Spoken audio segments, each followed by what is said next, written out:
What's going on, y'all? You're listening to Occupy the Media. I'm your host, Paco Elijah. Today's Sunday, March the 22nd, 2015. I want to thank you for tuning in and joining us at lacrlc.org. Again, that's lacrlc.org. Please join. Please donate if you feel led to. We have our next meeting Sunday, March 29th at 3 p.m. if you can make it, at the Felipe the Original, and looks like that's at 1001 North Alameda Street, LA, California, 90012. Okay, so let's just jump right into it. I want to talk about the headlines for the week. Also, a few stories that's floating around out there. Everyone's talking about Glenn Beck is leaving the Republican Party. Is that a good thing, a bad thing? Is he right? So we'll get into that. Also, this week, Bill O'Reilly says Iraq was a success, but we're going to listen to some statements earlier where he says we shouldn't have gone in. So I don't understand how we shouldn't have gone in. It's the same thing as success. Also, Stephen A. Smith, I think a host from ESPN, says this week he wishes all black people would vote Republican just once. So again, is that a good thing, bad thing? So we'll look at that. And also this week, Obama throws around the idea of mandatory voting. He says that Australia does it, so I guess we should just be just like them. What he doesn't say is they also have a fine. So we're going to look at that, a penalty, which we know he loves penalties. Also, we have this audio from YouTube, CNN's page, does Hillary's email mess matter? And we're going to listen to them still defending Hillary. She's still the front runner. None of this matters. It's amazing how far they go to defend her. But this week in the headlines, as ratings plunge, MSNBC faces shakeup. Also, the ex-lawyer for the doctor who helped find bin Laden is killed. He's been murdered apparently this week. So we'll talk about that. Also, U.S.-led coalition airstrike destroys ISIS drones. So now ISIS has drones now. No military, no army, but they got drones. Let's see here. Pentagon loses track of $500 million in weapons, equipment given to Yemen. And we wonder how terrorists are created. Because they got our weapons. We just leaving them there, dropping them off. What else? U.S. threatened Germany over Snowden, the vice chancellor says. Let's see here. A Gotham gun shop appears as ruse to preach anti-firearm message. So a shop sets up a fake gun shop to spread their anti-gun message and agenda. Also here, National Archives, Union Press, State Department for answers over Clinton's email. We'll look at that. And then, so the first one I want to get into here, Rand Paul to urge Hillary Clinton to return money to Saudi Arabia. Because Rand Paul knows very well, and we know Hillary Clinton and the Democrats know very well, that there's a war on women. They say there's a war on women. Well, yeah, there is in Saudi Arabia. Today I'm calling for Hillary Clinton to return the money to Saudi Arabia, to Brunei, to the United Arab Emirates. All of these countries appear to have a war on women, and I think it's unconscionable. In Saudi Arabia, a woman that was raped was then tried, convicted, and given 90 lashes. I don't know how Hillary Clinton can condone that or accept that money. I think she should immediately send the money back. In Brunei, if you're accused of adultery, you can be stoned to death in a country where women don't vote and don't sit on juries. I think it's inexcusable that she accepts money from this kind of country. United Arab Emirates, a woman reported that she was raped by 3 men, and she was given 8 months in prison and only got out after international pressure. These are countries with policies that are horrific towards women's rights, and I think it's unconscionable that Hillary Clinton's accepting donations from them. Frankly, I think she should today announce that she's going to give the money back. It's unseemly, and she shouldn't be taking this money. And when you say she, do you mean her or do you mean the foundation? Tell me the difference. Exactly. Tell me the difference. And in Hillary's words, what difference does it make? Whether it's her or her foundation, Bill's foundation, They need to give the money back. Now, we know they're not going to do that. We got this article here, CNN. Rand Paul to urge Hillary Clinton to return money to Saudi Arabia. It states here, Clinton's office did not immediately return a request for comment. She addressed the controversy during a press conference at the United Nations last week, saying she's, quote, very proud of the work the foundation does, unquote. Also, she states, and I think that we are very clear about where we stand, certainly where I stand on all of these issues. There can't be any mistake about my passion concerning women's rights here at home and around the world, she said. So I think that people who want to support the foundation know full well what it is we stand for and what we're working on. And then it states here later on, Paul has previously hit Clinton on the controversy, arguing earlier this month that donations from foreign governments might qualify as a constitutional question, since public officials like senators and secretaries of state are not allowed to receive gifts from foreign countries. Quote, they're going to say, that's not us, me directly, but do they profit in any way from their foundation? Does it pay for their travel? Does it pay for any of their expenses? She's got a lot of questions she's going to have to answer, he said in a Fox News interview.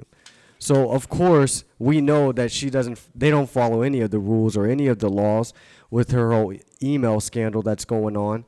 And she keeps stating that we know where she stands. How do we know where you stand when you're taking foreign donations from governments that are doing things that we're yelling about towards ISIS?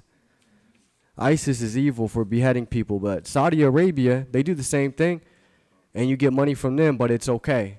It's okay, and our media doesn't talk about those atrocities all the time, just ISIS, because that's part of the agenda. That's more convenient for them.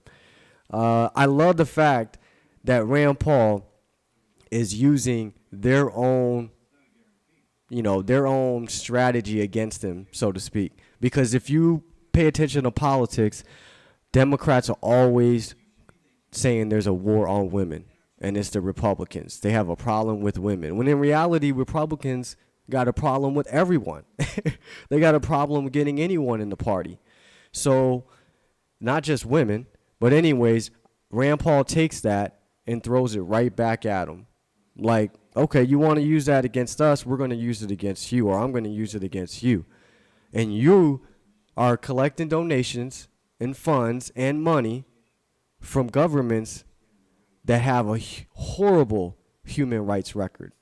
Beheading people, slashing people, putting them in jail, like Rand Paul said earlier. So, if anyone thinks she's going to get the money back, though, it's crazy. That's not going to happen. Also here, National Archives, Union Press, State Department for answers over Clinton's email. Let's see here. It states, a senior official with the National Archives and Records Administration wrote to the department earlier this month seeking an explanation of how emails were managed during Clinton's tenure and even before. Citing recent news reports, Chief Records Officer Paul Wester Jr. wrote, quote, NARA is concerned that federal records may have been alienated from the Department of State's official record-keeping systems, unquote. He asked for an explanation within 30 days of what steps they've taken to retrieve such records. Further on, it states, Nancy Pelosi claimed Thursday, when asked about the emails, that she's concerned lawmakers will use this to keep investigating Clinton, saying they'd even investigate her hair. I think we're going to just see the ongoing attempt to investigate Hillary Clinton, whatever the subject, whether it's her emails or it's her hair or whatever it happens to be. Isn't it amazing that Hillary Clinton could do something that breaks the law, and like we talked about in the last show, could disqualify her from being president, and she writes it off and laughs it off like it's the same thing as investigating her hair? This is what these politicians do. They just brush it off and make you think that it's no big deal. It's no big deal that she used a private email. It's no problem at all. Now, in regards to this this letter that Chief Records Officer Paul Wester wrote, let's see here. The State Department spokeswoman Jen Psaki acknowledged Wednesday that they've received it. Quote, I'm sure we'll be responding to the letter formally, she said. Now, the National Archives is not the only ones pressing the State Department. Let's see here. The president of the American Foreign Service Association, the organization representing foreign service officers, earlier this week wrote and is demanding a clarification on whether there is a difference between how the department's rules apply to career diplomats versus political appointees, given how the case of former Secretary of State Clinton has been handled in recent days. See, when one person breaks the law, it opens up a can of worms for everybody else. It opens up an avenue for everyone else to break the law. Let's see here. At issue in the AFSA letter is how the department enforces the rules in its official Foreign Affairs Manual, or FAM is what they call it. Quote, "We would be grateful if you could help us understand if there is, in practice or by law, any difference in how these standards apply to and are enforced for non-career appointees as opposed to career employees, both foreign service and civil service." Robert Silverman, president of the American Foreign Service Association, wrote in the letter dated March 17th. Now, he was referring specifically to the State Department spokeswoman Jen Psaki, declaring at the department podium on March 10th that the manual contains guidelines as distinguished from law. So they want to know basically if Hillary Clinton can get away with this and break the law, well, do the rules apply to us as well? Since they're not, like she states here, the law, they're just guidelines. So we're going to play this clip here, and they're going to ask her about it and press her on it. And she's going to tell us that regulations put forth by the government are not law.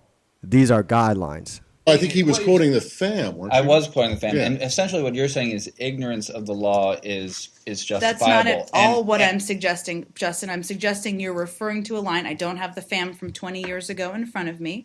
From one report, I don't have the FAM in front of me. I can certainly check and see if there were certain policies, if there were regulations. The FAM is not a regulation, it's recommendations. So suggesting that a line saying that you should be cognizant of your email is indicative of somebody violating something, I don't think is a direct connection. Okay, if you heard her in there, she said the FAM is not regulation, it's recommendations. No, it is regulation. If you go to the state.gov website, the government's own website, U.S. Department of State Regulations, FAM, F-A-M, the official website, Management Bureau of the Public. In its website domain name, at the end, it has REGS, which stands for regulations. The spokeswoman is really trying to convince us that regulations are recommendations, which is a blatant lie. And what is it for? To defend Hillary Clinton, to protect Hillary Clinton. But if it's you and me, any other citizen, anybody else, and we break regulations, just like that average Joe or whoever that guy was that got fired from the State Department from Hillary Clinton for having used private email. But again, nothing's going to happen to her.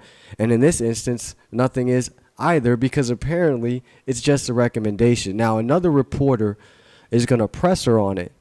And again, she's going to tell us that they're guidelines. And yes, we will try and follow guidelines. About the FAM, and not necessarily relating emails, but about the whole thing, the whole voluminous FAM. Yes. Everyone who works for this building, from the secretary on down, every employee, including the secretary, whoever that is bound, maybe not, is supposed to follow the guidelines in that. Is that correct? Will you make an effort to follow the guidelines? Yes, absolutely.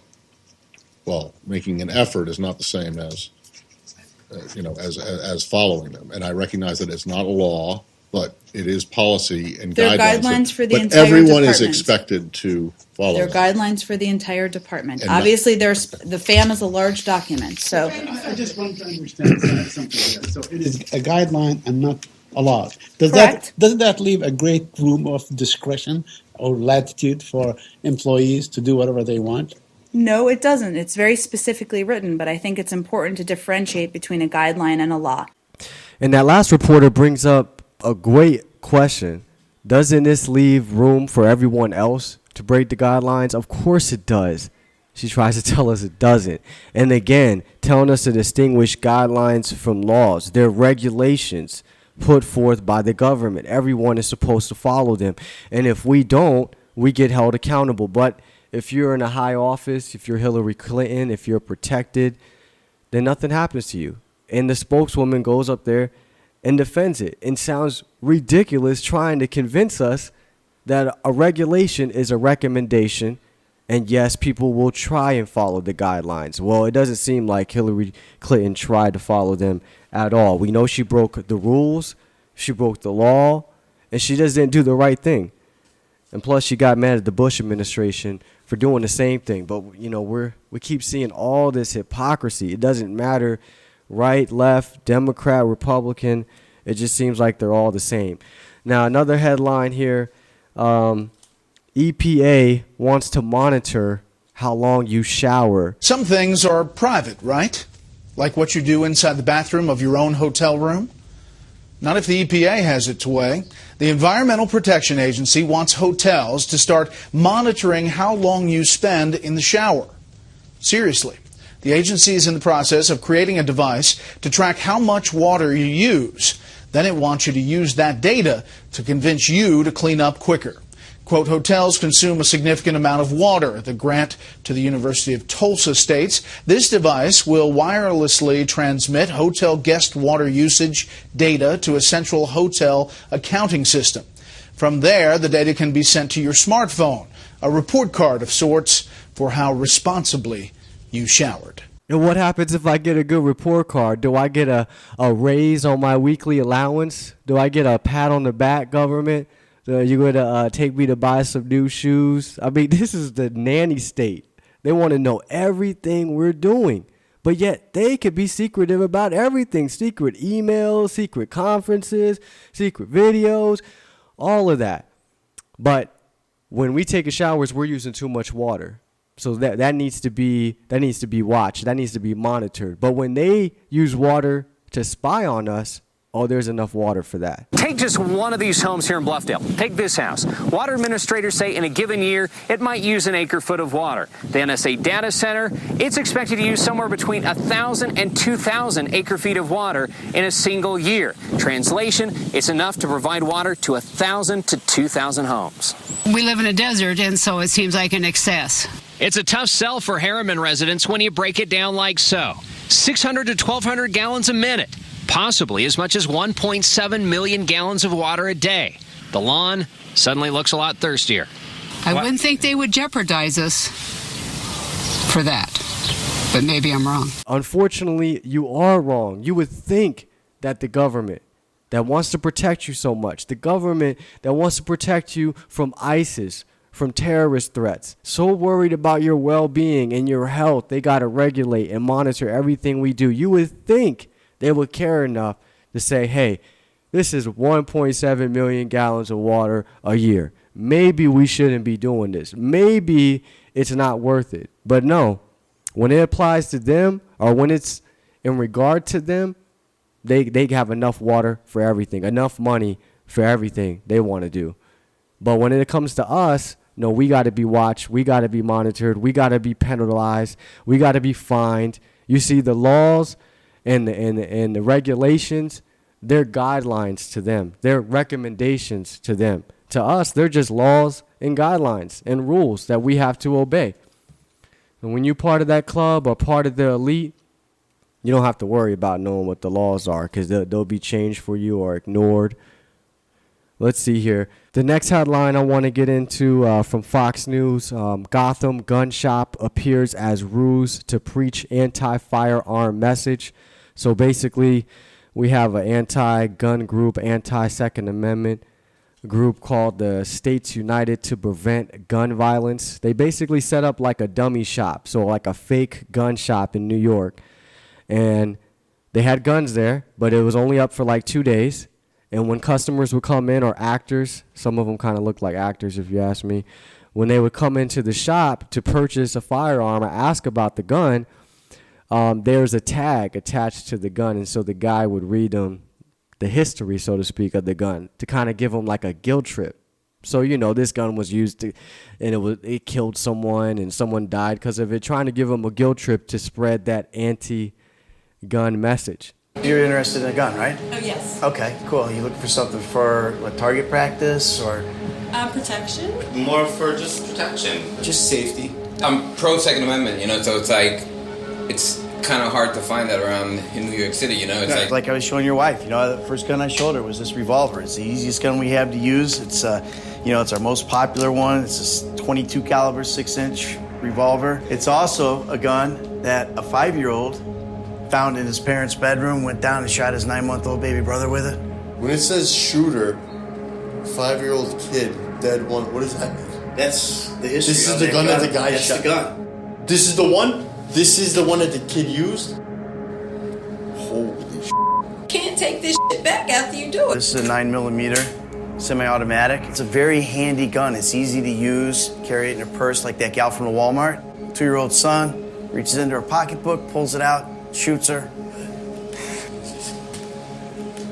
Dead, gone, no mom.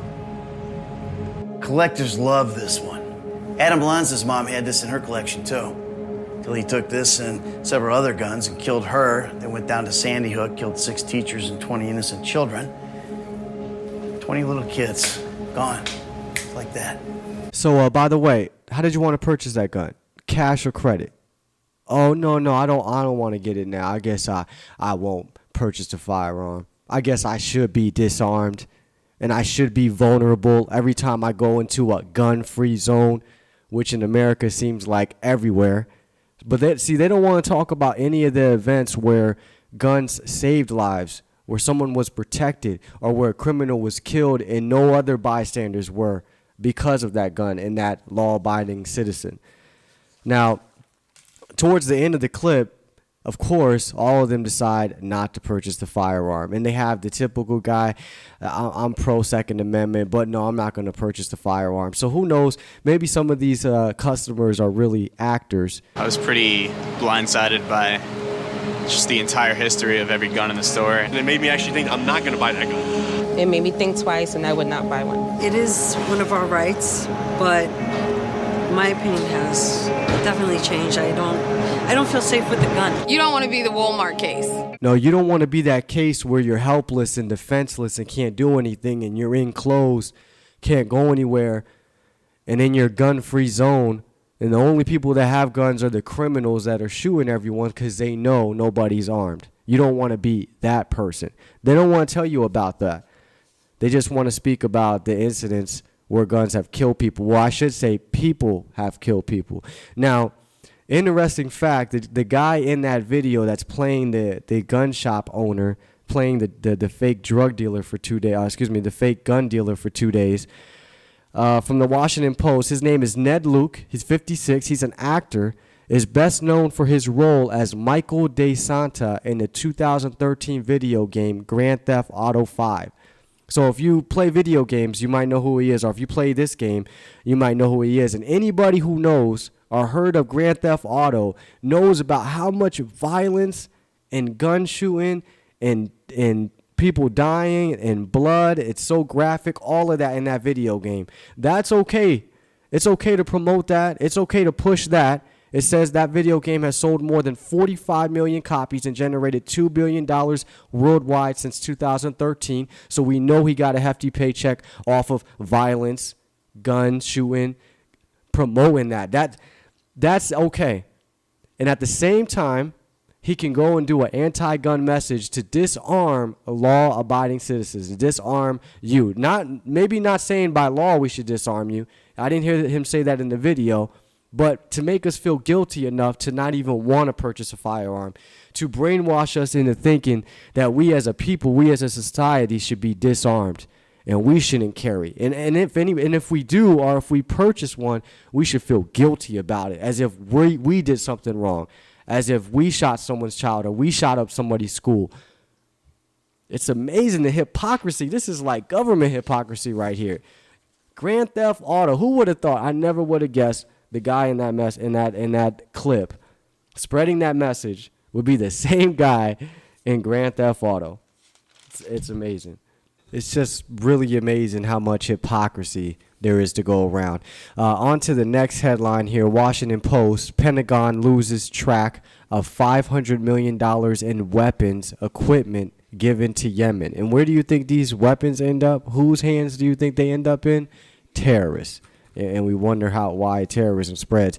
It states here, the Pentagon is unable to account for more than $500 million in U.S. military aid given to Yemen amid fears that the weaponry, aircraft, and equipment is at risk of being seized by Iranian-backed rebels or Al-Qaeda, according to U.S. officials. Now, I want to give you a list. They have a graphic here, but I want to list you some of the stuff that's on here that they lost account for, they lost track of.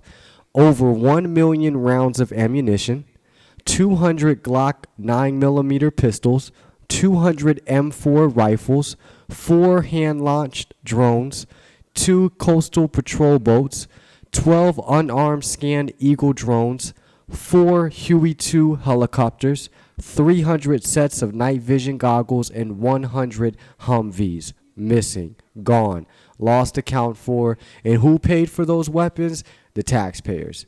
It says here, Pentagon officials have said that they have little information to go on and that there is little they can do at this point to prevent the weapons and gear from falling into the wrong hands.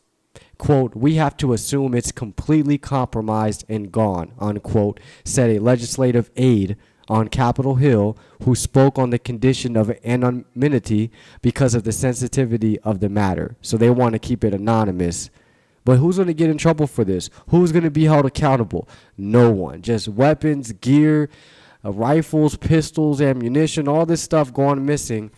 No one's held accountable. It says here, although the loss of weapons and equipment already delivered to Yemen would be embarrassing, U.S. officials said it would be unlikely to alter the military balance of power there. Now, does that justify it? Does that mean it's okay if the balance, doesn't tilt? It doesn't matter. They're getting in the wrong hands, which means more people are going to die, more terrorism is going to spread, more chaos. It's amazing, but no accountability for no one. We just on to the next. And no one questions our foreign policy, our questions, our intervention. No, it's not about should we go in. It's about where should we go in? When should we go in?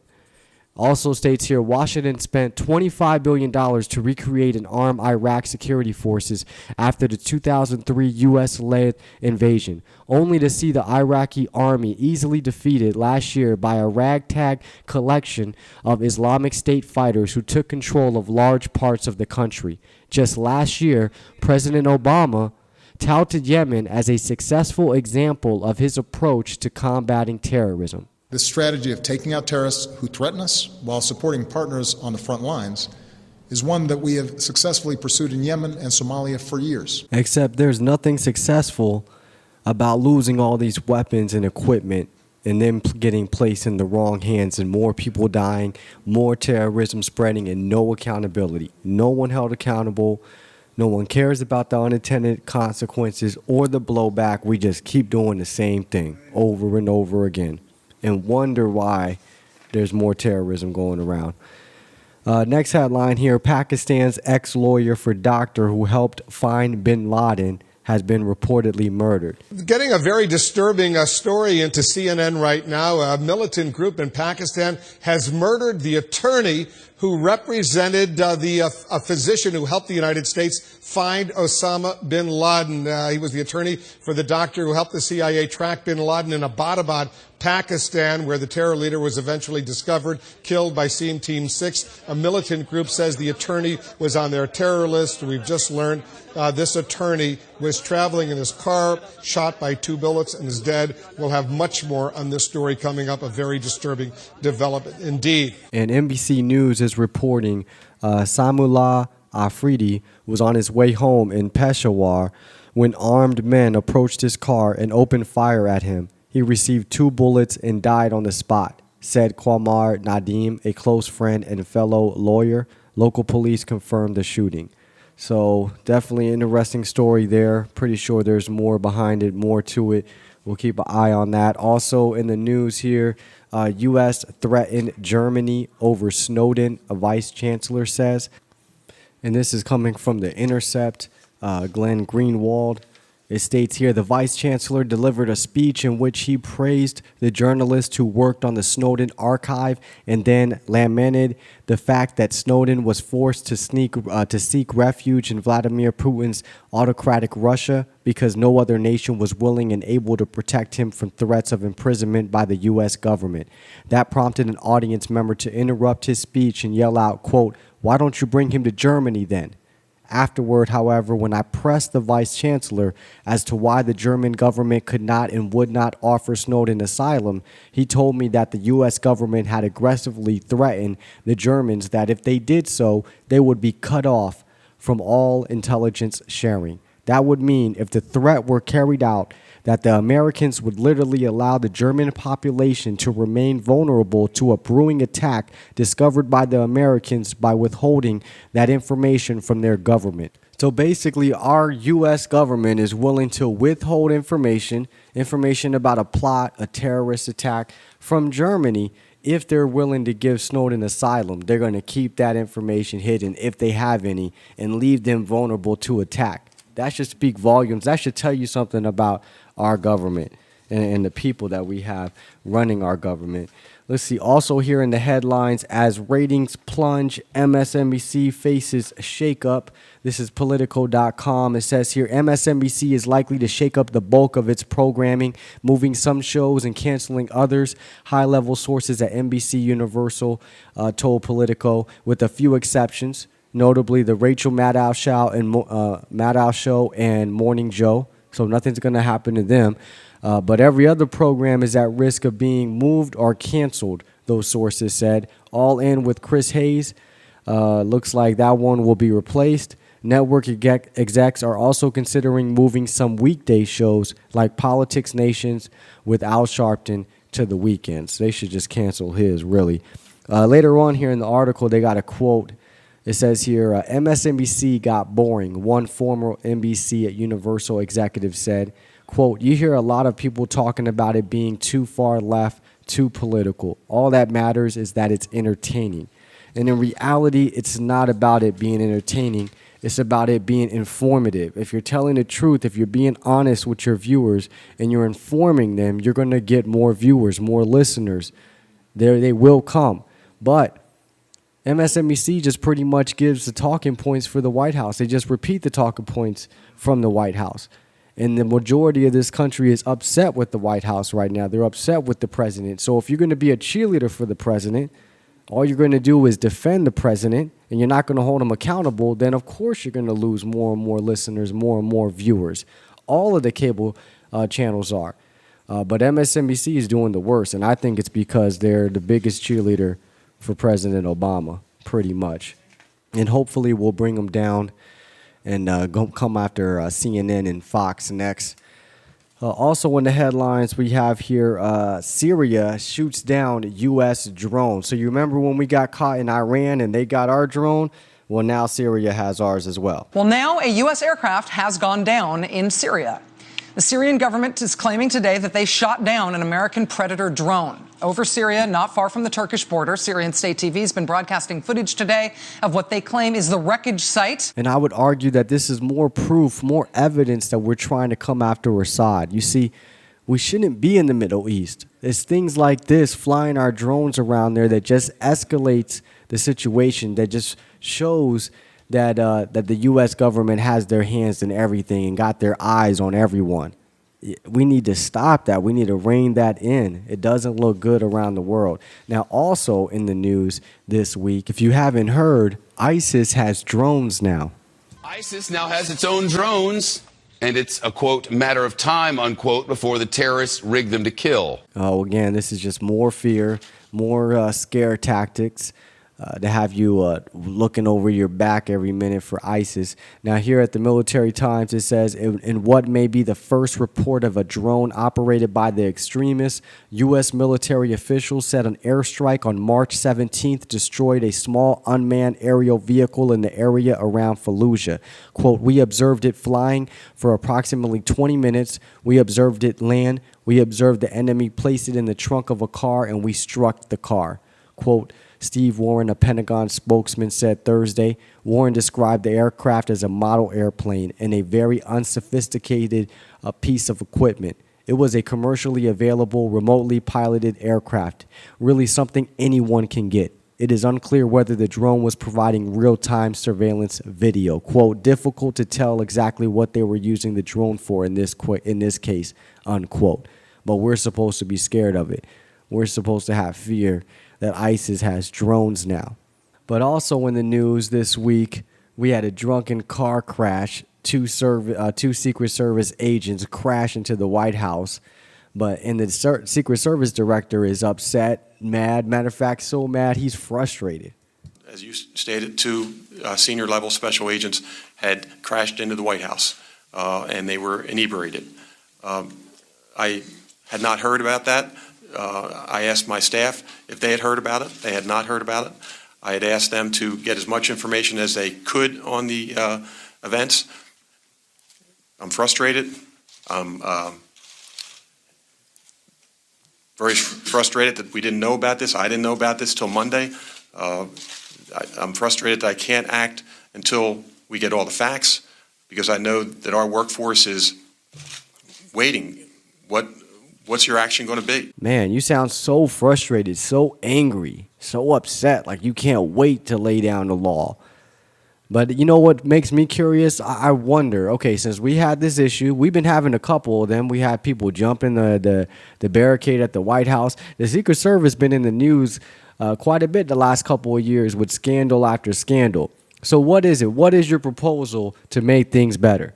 Now, one of Clancy's solutions to the problem has people talking. Out here in Beltsville, beyond those trees at the Secret Service training complex, he wants to spend $8 million to build a mock White House. So that's all they needed, was a mock White House. For what? So you can crash into that one too? This is amazing to me. Scandal after scandal, year after year, and they have the nerve to ask for more taxpayer money to build a fake White House.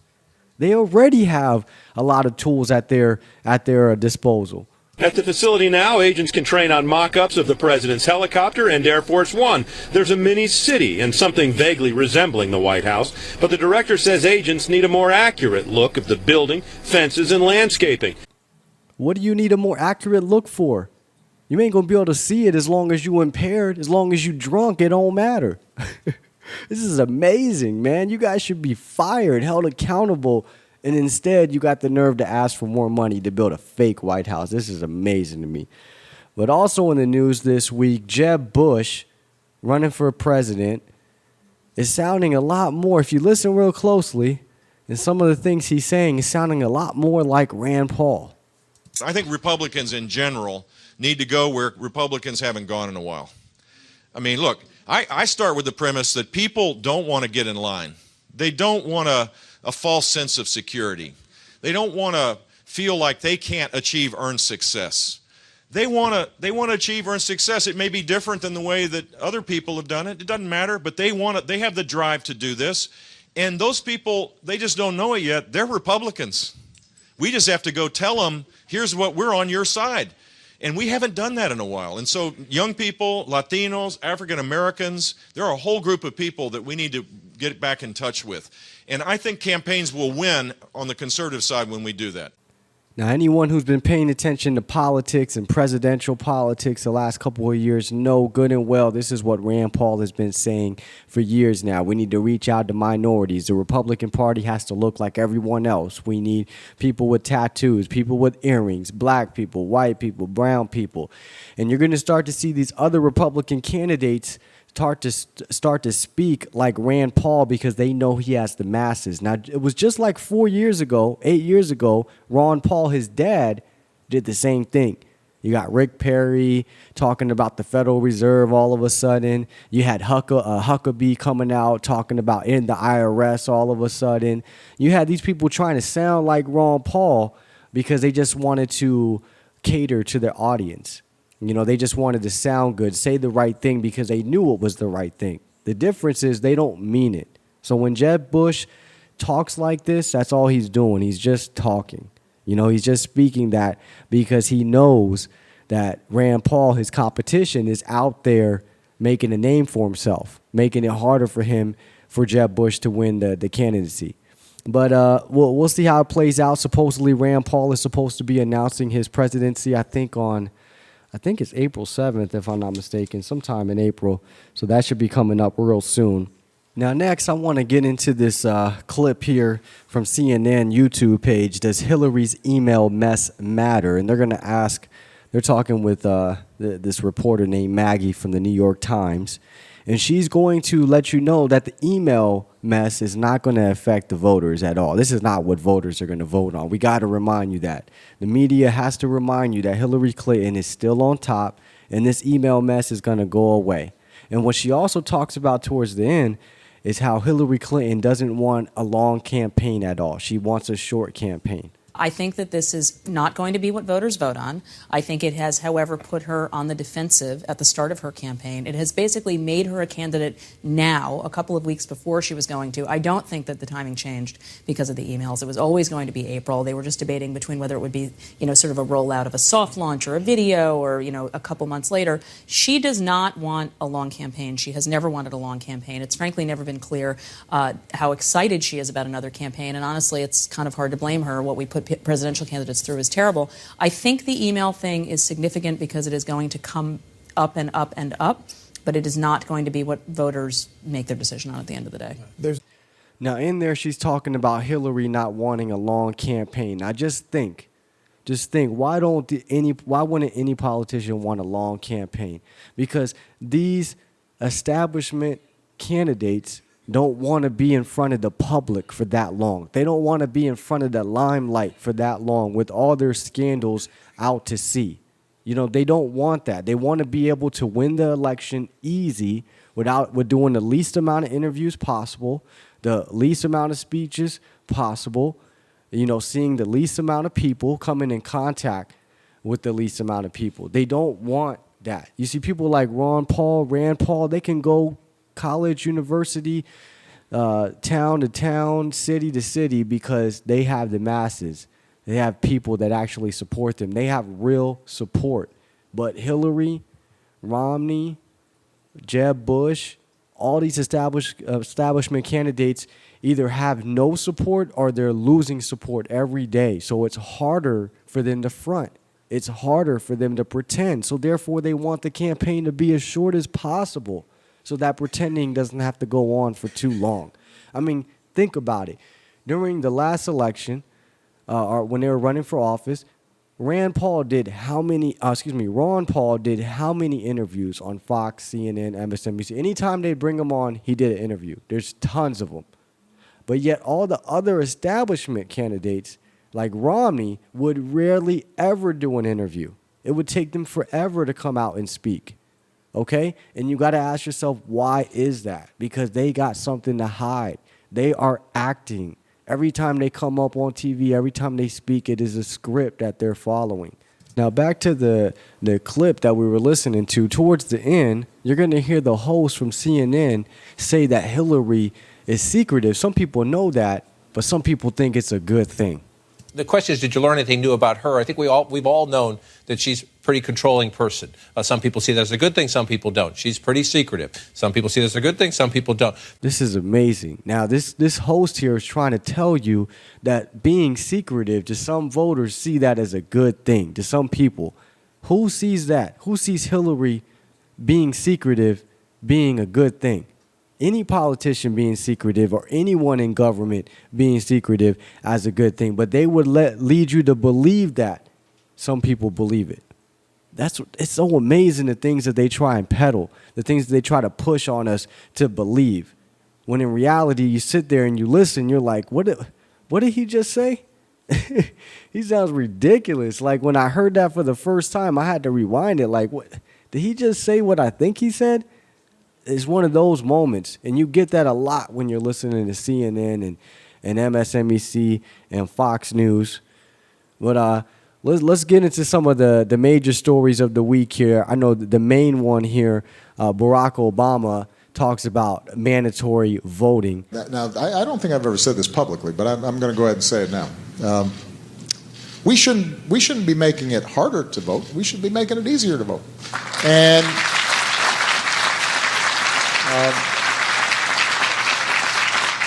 what I haven't said, I've said that publicly before. So my Justice Department is going to be vigorous in terms of trying to enforce voting rights. I gave a speech down in Selma at the 50th anniversary that was incredibly moving for me and my daughters. And the notion that this day and age we would be deliberately trying to restrict the franchise makes no sense. And at the state and local levels, you can push back against that and make sure that we're expanding the franchise, not restricting it. In Australia and some other countries, there's mandatory voting. It would be transformative if everybody voted. That would counteract money more than anything. If everybody voted, then it would completely change the political map in this country. Because the people who tend not to vote are young, they're lower income, they're skewed more heavily towards immigrant groups and minority groups. And, they're often the folks who they're scratching and climbing to get into the middle class, and they're working hard. There's a reason why some folks try to keep them away from the polls. We should want to get them into the polls. So that may end up being a better strategy in the short term. Now, if we just take everything he said, and every time he said the word voted, and instead put informed, then he would have been correct. There's a reason why some people try to keep them uninformed. We should be more transparent. We don't need to worry about more people voting. We need to worry about more people being informed. Even the people voting don't know what's going on. Okay, if everyone was informed, not if everyone voted, if everyone was informed, it would completely change the political map in this country. That would counteract money more than anything if everyone was informed. Again, it would be transformative if everyone voted. No, if everyone was informed. That's the key thing right there. Now, we got to ask ourselves why they want more and more people to vote. And what I think is they have more informed people going out to vote now. Not more voters, so to speak, not a whole lot of people voting. But the people that are voting, they're becoming more informed. And I think it is a threat to the establishment. It's a threat to the way they run their elections, the way they run their candidates, the way they run their committee meetings. It's a threat to that. So if we can get more voters into the system, a system that's already rigged. Remember, we don't even have paper ballots. We vote on a Diebold machine, electronic machines, and every year we hear about cases where the votes have been tampered with.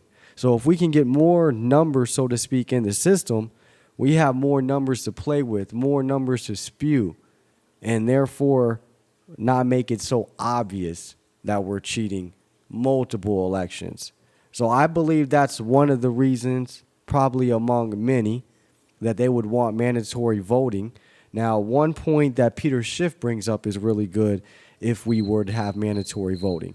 I suppose they can pass a tax for not voting. And if you don't have proof of voting, I guess the IRS can get you. Although I don't know if you don't pay taxes, maybe they can, garnish your welfare check or your food stamps or something if you don't have proof that you voted. But look, the last thing we want to do is force people who couldn't care less about the outcome of an election to actually vote. Now, you might listen to that and think it's far-fetched, but it's not. I mean, our government, we're going to tax you for health care. Why wouldn't they tax us if we're not voting, if they made voting mandatory? Now, in Australia, which is who Obama referenced, I looked it up, and there's actually a $20 fine if you don't vote. It can go up to $170.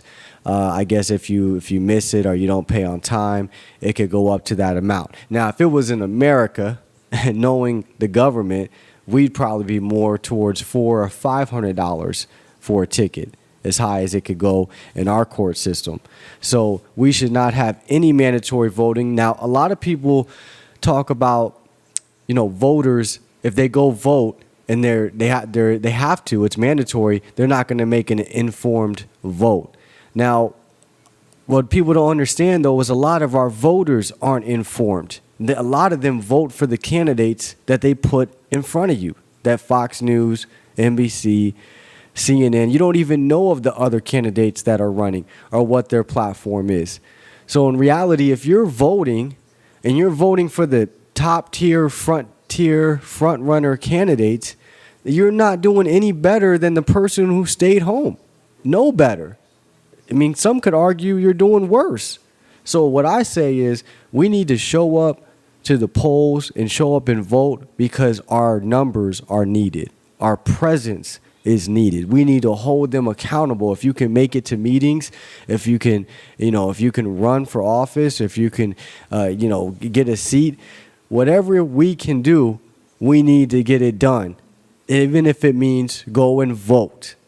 Not that we think it's going to necessarily count, but that we have to show up. We have to get involved. The bigger issue is that we don't have a voting system that counts because we have electronic machines. If we had paper ballots, then we would be able to really see who the people's choice are. Because when we have these caucuses and these primaries, there's a lot of reports of numbers being played with and not looking right, people cheating, things going wrong. So if we can go back to paper ballots, maybe we'd get the right candidates nominated.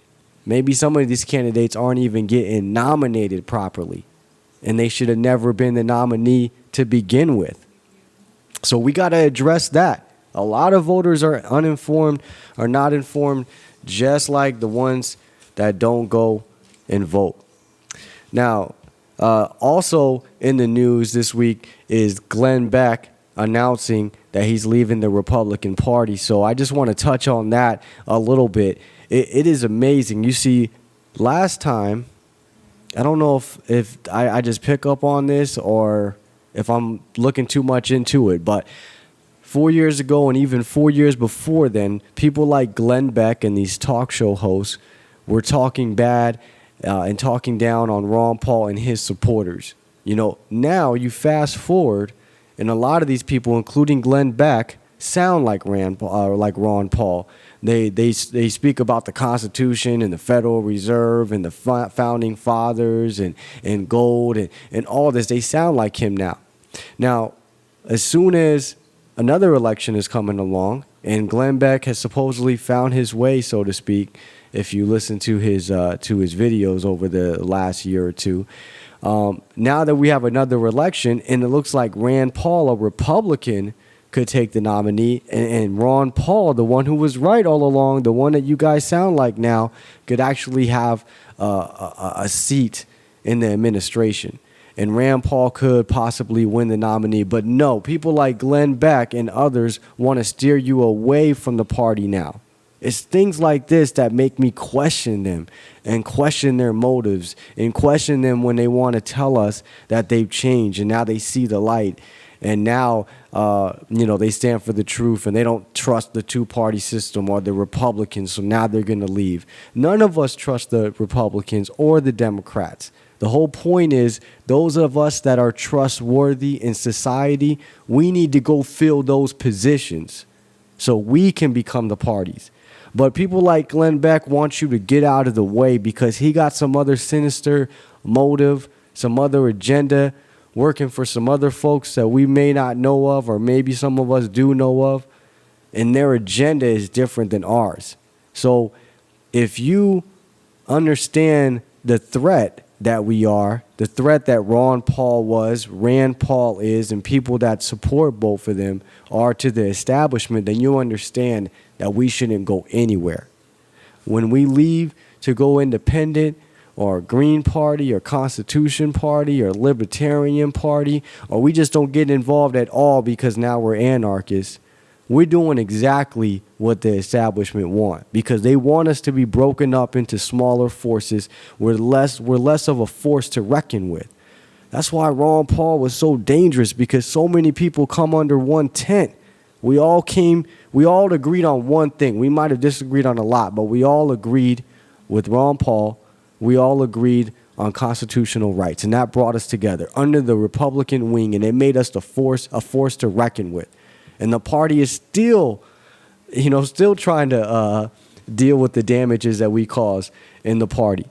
But when we break up into smaller groups, we're not that force anymore. We're doing exactly what they want. So when I hear Glenn Beck and others tell you to stay away from the party and get out of the party, I see through that.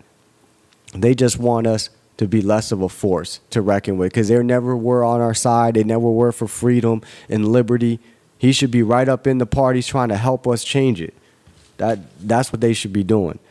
Now, also, let's see here. We have this ESPN host. I think his name is Stephen A. Smith, and he came out and gave I don't know if he was giving a speech or if he was just speaking to someone, but you can find it on YouTube, Stephen A. Smith, and he's talking about how he wishes all black Americans or black voters would for once vote Republican, just once.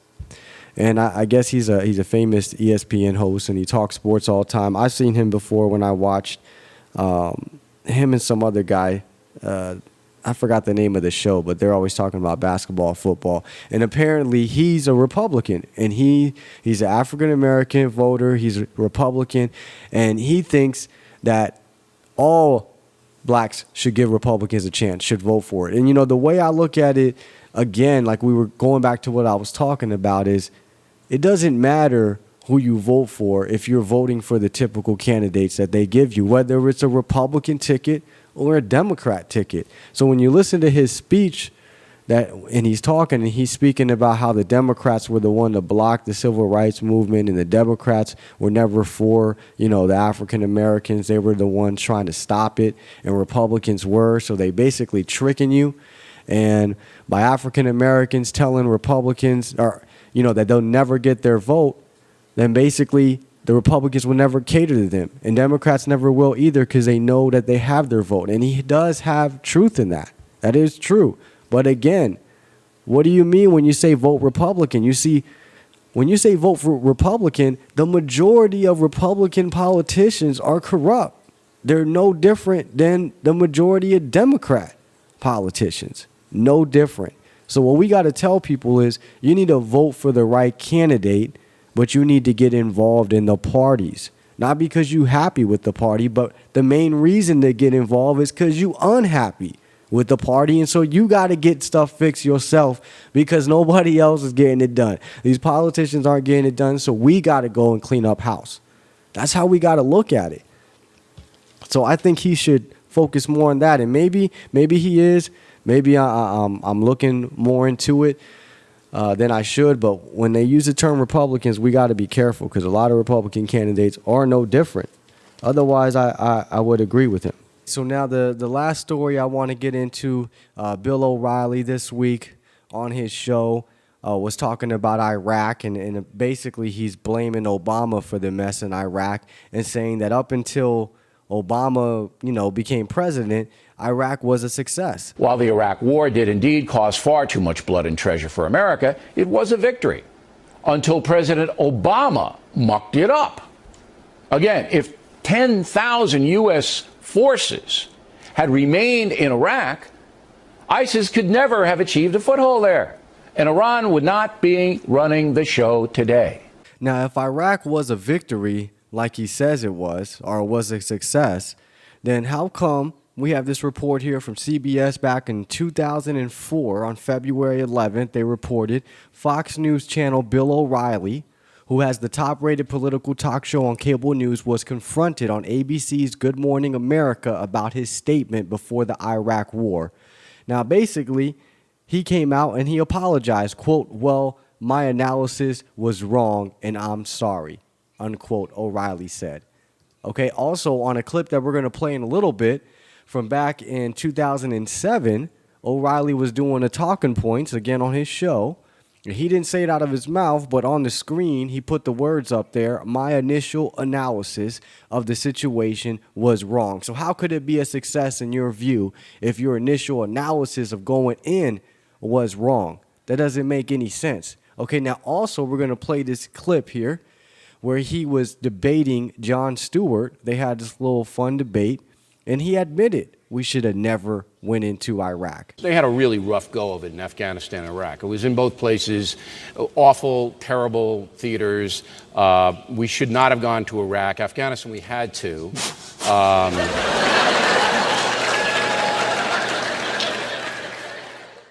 And you see the audience is there laughing because they can't believe Bill O'Reilly is admitting that we should have never went into Iraq when he was a big old cheerleader for going into Iraq. He was promoting it big time on his show. But see, how can Iraq be a success and at the same time be something that we should have never did? We should have never went in. It doesn't make any sense. These talk show hosts are just so hypocritical. They're liars. They just say whatever they're supposed to say at the time, just like politicians.